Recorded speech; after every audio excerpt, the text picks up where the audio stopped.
Hello and welcome. In this tutorial we're looking at the desktop version of the Contractor Sign-ins module. This module facilitates monitoring and recording of contractors entering and exiting the workplace. Like all system modules, the access and inclusions visible in this module vary according to individual access levels that are controlled in the user management module.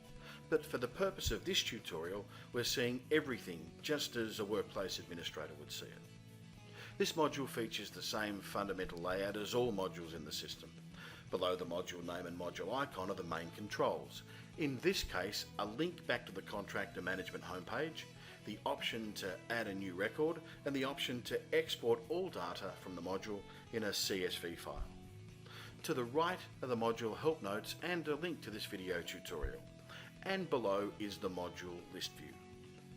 The controls at the top of the list and in the column headings allow you to search, filter and sort the list according to various criteria.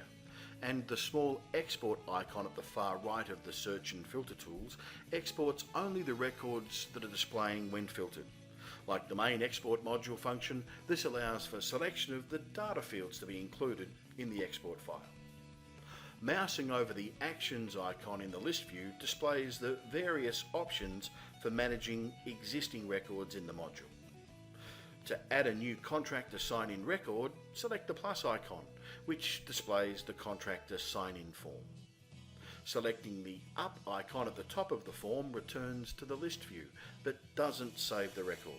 Below the form help information, the first two form fields, the date created and the author, are pre-populated. The compulsory contractor field is required to associate the sign-in with an existing contractor identification record that must have first been created in the Contractor Identifications module. The next field allows for entry of the date and time the contractor arrived on site, and if known, the departure time can also be entered now, or the record can be re-edited at a later time when this information is available.